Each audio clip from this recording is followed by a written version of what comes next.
Το καλαμπόκι είναι μονοετές φυτό ύψους έως 3 μέτρα, με μακρόστενα, σπαθοειδή, ευλίγιστα φύλλα.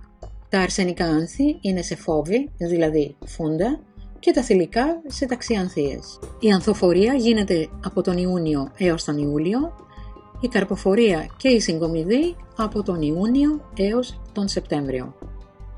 Η βοτανική ονομασία του φυτού είναι Ζέα μάης ή όπως αλλιώς προφέρεται αυτό. Η ελληνική είναι Ζέα ή μάης ή αραβόσιτος και είναι πιο γνωστό ως καλαμπόκι.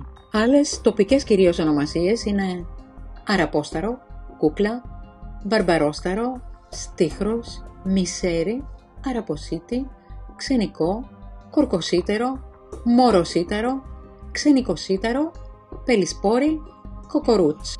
Ενδέχεται να υπάρχουν και άλλες ονομασίες ανάλογα με την περιοχή και αν κάποιος γνωρίζει κάτι, ένα σχετικό σχόλιο κάτω από το βίντεο είναι ευπρόσδεκτο.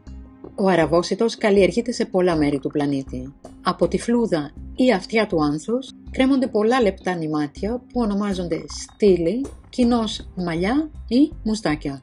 Αυτά είναι το τμήμα του φυτού με τις ιαματικές ιδιότητες. Κόβονται πριν πέσει η γύρι από τα άνθη και αποξηραίνονται αμέσως στη σκιά.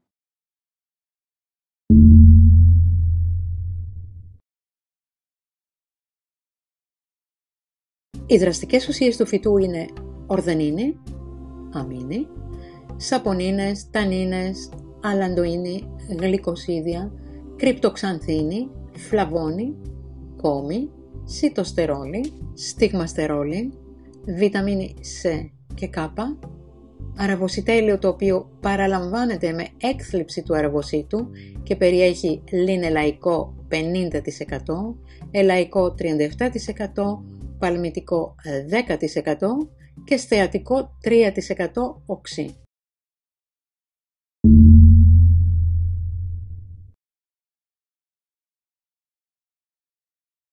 Είναι πολύτιμο διουρητικό για όσους υποφέρουν από πέτρες στα νεφρά ή ψαμίαση.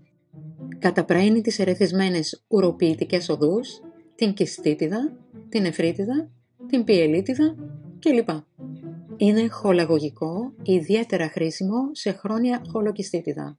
Καταπολεμάει την ολιγουρία από καρδιοπάθειες και μολύνσεις του ουροποιητικού συστήματος. Το καλαμπόκι είναι χρήσιμο στη λευκοματουρία αλλά και στα αρθριτικά. Για όσους θέλουν να αδυνατήσουν, το καλαμπόκι είναι μια χορταστική και αποτελεσματική τροφή, αλλά όχι κατεργασμένο σε μορφή λιχουδιάς, ούτε αλατισμένο, γιατί τότε αντίθετα και παχαίνει και δημιουργεί κυταρίτιδα.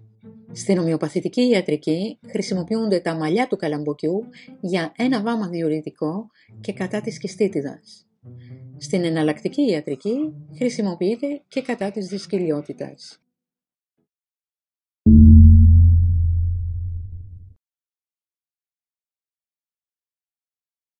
Στο Περού, τα μαλλιά του καλαμποκιού χρησιμοποιούνται σαν παραισθησιογόνο. Όποιοι εισπνέουν τους καπνούς παθαίνουν μία ψυχική διέγερση που συχνά φτάνει ως το παραλήρημα.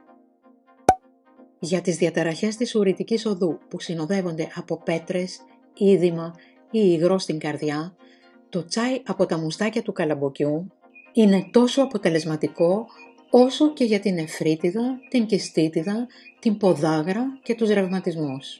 Μπορεί να χρησιμοποιηθεί επιτυχώς και σε περιπτώσεις νυχτερινής ενούρησης παιδιών ή ηλικιωμένων, καθώς και για τον κολικό των νεφρών. Για όλες αυτές τις διαταραχές πίνετε μία κουταλιά της σούπας τσάι κάθε 2 έως 3 ώρες. Οδηγίες για το έγχημα. Σε ένα γεμάτο κουταλάκι του τσαγιού βότανο από μουστάκια καλαμποκιού ρίχνετε 1/4 του λίτρου ζεστό νερό. Αφήνετε για λίγο να βγάλει τις ουσίες του. Δεν προσθέτετε γλυκαντική ουσία. Βράζετε μαλλιά του καλαμποκιού και πίνετε 1 κρασοπότηρο κάθε πρωί νηστική. Το αποτέλεσμα είναι καλύτερο αν το βράζετε μαζί με αγριάδα, γιατί με αυτό το συνδυασμό δεν υπερλειτουργούν τα νεφρά. Βράζετε μία χούφτα σε 1 λίτρο νερού για 10 λεπτά. Για τη δυσκυλιότητα παίρνετε σπόρους από καλαμπόκι, τους καβουρδίζετε στο τηγάνι, τους κοπανίζετε στο γουδί καλά-καλά μέχρι να γίνουν σκόνη. αυτή τη σκόνη κάνετε καφέ 2-3 φορές την ημέρα. Εναλλακτικά βράζετε καλαμποκόμαλα που είναι ήπιο καθαρτικό. Παλιό γιατροσόφι για τον κολικό. Βράζανε τριβόλια, αγριάδα μαζί με τη ρίζα και τη φούντα του καλαμποκιού. Αυτό το αφέψιμα το πίνανε. Τα σπηριά στο πρόσωπο φεύγουν με ένα ασπράδι αυγού καλά χτυπημένο και 2 κουταλιές αλεύρι καλαμποκίσιο. Το απλώνουμε για 1 ώρα και μετά με μια βρεγμένη πετσέτα το βγάζουμε. Για τον καρκίνο του προστάτη βράζετε τα μουστάκια από το καλαμπόκι. Πρωί, μεσημέρι και βράδυ 1 κουταλάκι από τη σκόνη με 1 ποτήρι από το βρασμένο νερό. Παλιά στα σπηριά που είχαν πίο έβαζαν κατάπλασμα από καλαμποκάλευρο ζυμωμένο με γιαούρτι. Τα γένια του καλαμποκιού είναι εξαιρετικό διουρητικό. Χρησιμοποιούνται για τον καθαρισμό του ουροποιητικού συστήματος και ως τονωτικό για όλο τον οργανισμό. Μπορείτε να αποξηράνετε μεγάλη ποσότητα ώστε να τα χρησιμοποιείτε κατά τη διάρκεια των χειμερινών μηνών για μολύνσεις των νεφρών και της ουροδόχου κίστεως. Για τα κρυολογήματα βράζετε 8 εξωτερικά φύλλα βράκτια καλαμποκιού σε 4 φλιτζάνια νερό για περίπου 30 λεπτά. Στραγγίζετε το υγρό και το πίνετε. Λέγεται ότι ανακουφίζει από τον πονοκέφαλο και τη συμφόρηση της μύτης κατά τη διάρκεια του κρυολογήματος. Τα γένια του καλαμποκιού κάνουν καλό στον προστάτη. Αν καλλιεργείτε καλαμπόκι, μπορείτε να αποξηράνετε μεγάλη ποσότητα από αυτά τα γένια για να υπάρχουν, αν τα χρειαστείτε, τους χειμωνιάτικους μήνες. Το καλαμπόκι είναι από τα πιο εύκολα βότανα όσον αφορά τη συλλογή και αποξήρανσή του. Μπορείτε απλώς να φυλάξετε τα γένια όταν αγοράζετε ολόκληρες κορίνες καλαμποκιού. Καφές καλαμποκιού. Βάζετε αποξηραμένα καλαμπόκια σε μια κατσαρόλα. Προσθέτετε βραστό νερό και συνεχίζετε να το βράζετε για 5 λεπτά. Χρησιμοποιείτε σιρόπι σφεντάμνου ως γλυκαντικό. Αυτό ήταν πολύ δημοφιλές στην Ινδιάνικη φυλή των Ιροκέζων. Αποξηραμένο καλαμπόκι. Συλλέγετε 13 φλιτζάνια κόκκους καλαμποκιού. Προσθέτετε 1 φλιτζάνι ζάχαρη και 1 φλιτζάνι κρέμα. Φέρνετε σε βράση το μείγμα ανακατεύοντας συνεχώς. Τους τοποθετείτε σε ρηχά ταψιά και τους αφήνετε να αποξηρανθούν σε φούρνο χαμηλής θερμοκρασίας με την πόρτα λίγο ανοιχτή. Τους αποθηκεύετε σε δοχείο που κλείνει αεροστεγός. Εκτός από τις χρήσεις που αναφέρθηκαν, να σας πω ότι το άμυλο καλαμποκιού χρησιμοποιείται και για κόλλα κολαρίσματος.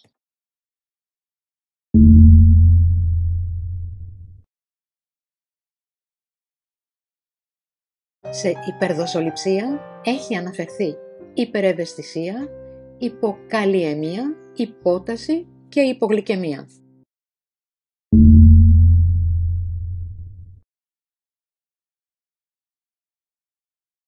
Το καλαμπόκι είχε καλλιεργηθεί στη Βόρεια και Νότια Αμερική πριν από σχεδόν 9.000 χρόνια. Οι Μάγια, οι Ίνκας και άλλοι αυτόχθονες λαοί χρησιμοποιούσαν τα γένια του καλαμποκιού για να θεραπεύσουν μόλοπες, πληγές και φαγούρες. Το χρησιμοποιούσαν επίσης για να φτιάξουν αφεψίματα για τη θεραπεία λοιμόξεων της ουροδόχου κίστεως, καθώς και ουριθρίτιδας. Αν αυτό το βίντεο σας άρεσε, χαρίστε του ένα like, διαδώστε το αν δεν σας κάνει κόπο και κάντε εγγραφή στο κανάλι Mea Culpa.